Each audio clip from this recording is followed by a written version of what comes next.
નમસ્કાર. આજે આપણે વાત કરીશું થેલેસેમિયા વિશે.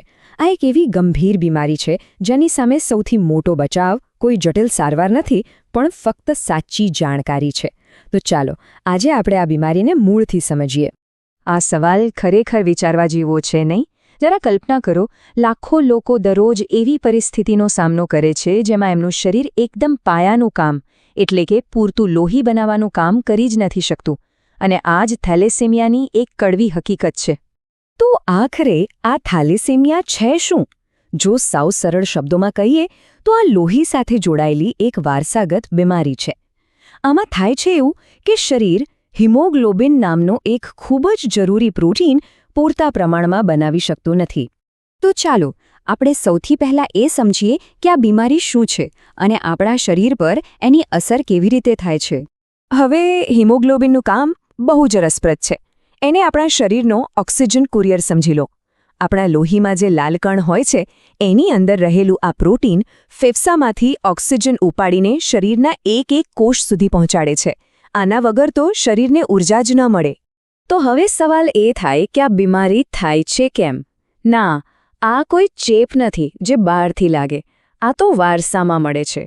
ચાલો સમજીએ કે આ કેવી રીતે બને છે. જુઓ, અહીંયા તફાવત એકદમ સ્પષ્ટ છે. એક સ્વસ્થ શરીરમાં પૂરતું હિમોગ્લોબિન બને છે, એટલે ઓક્સિજન આરામથી આખા શરીરમાં ફરી વળે છે. પણ થેલેસેમિયાવાળા શરીરમાં હિમોગ્લોબિન બનાવવાની ફેક્ટરીમાં જ ગડબડ હોય છે.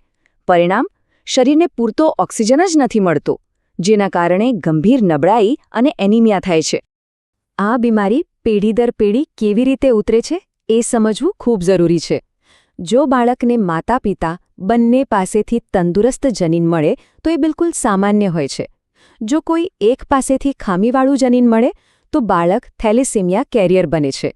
સામાન્ય રીતે એને કોઈ તકલીફ નથી થતી, પણ જે સૌથી ગંભીર પરિસ્થિતિ છે એ ત્યારે બને છે જ્યારે બાળકને માતા અને પિતા બંને પાસેથી ખામીવાળા જનીન મળે. ત્યારે એને થેલેસેમિયા મેજર થાય છે, જે આ રોગનું સૌથી ગંભીર સ્વરૂપ છે. થેલેસેમિયાના આમ તો મુખ્ય બે પ્રકાર છે, આલ્ફા અને બીટા. કયા જનીનમાં ખામી છે એના પરથી આ પ્રકાર નક્કી થાય છે. પણ આપણા માટે જાણવા જેવી વાત એ છે કે ભારત અને ખાસ કરીને ગુજરાતમાં બીટા થેલેસેમિયા સૌથી વધુ જોવા મળે છે. તો આ જનીનની ખામીની શરીર પર શું અસર દેખાય છે? ચાલો હવે એના લક્ષણો પર એક નજર કરીએ. અહીં તફાવત જોઈને જ એની ગંભીરતા સમજાય છે.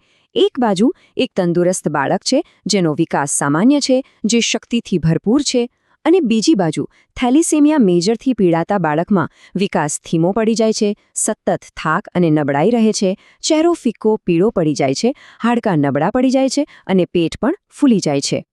તો આ બીમારીનું નિદાન કેવી રીતે થાય છે? એની એક પાકી વૈજ્ઞાનિક પદ્ધતિ છે. સૌથી પહેલાં CBC ટેસ્ટ એટલે કે લોહીની સંપૂર્ણ તપાસ.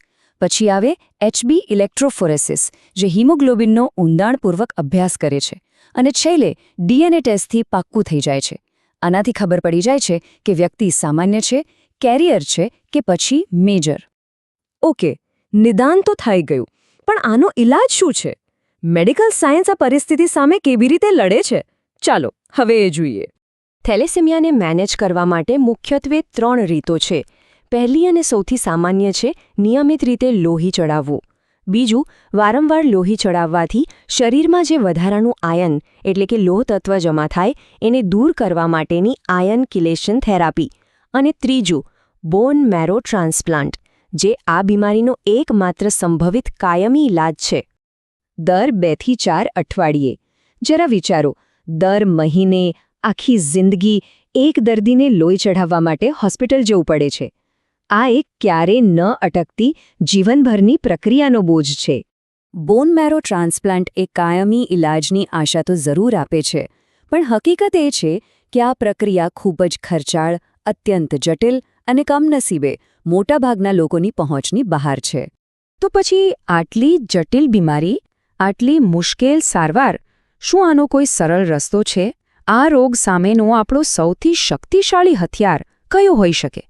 જ્યારે સારવારની સફર આટલી લાંબી અને કઠિન હોય તો શું એવો કોઈ રસ્તો છે કે આપણે આ ચક્રને, આ પીડાને શરૂ થતાં પહેલાં જ અટકાવી શકીએ? આ એક એવો સવાલ છે જેનો જવાબ મેળવવો જ રહ્યો. અને જવાબ જવાબ આશ્ચર્યજનક રીતે એકદમ સરળ છે. લગ્ન પહેલાં થેલેસેમિયા ટેસ્ટ કરાવો. બસ આ એક નાનકડું પગલું આવનારી પેઢીનું ભવિષ્ય બદલી શકે છે. આની પાછળનું ગણિત બહુ સીધું છે. જો લગ્ન કરનાર યુવક અને યુવતી બંને થેલેસેમિયાના વાહક એટલે કે કેરિયર હોય તો એમના બાળકને થેલેસેમિયા મેજર થવાનું જોખમ અનેક ગણું વધી જાય છે. આ એક સિમ્પલ ટેસ્ટ ભવિષ્યના માતાપિતાને એક જાણકાર નિર્ણય લેવામાં મદદ કરે છે.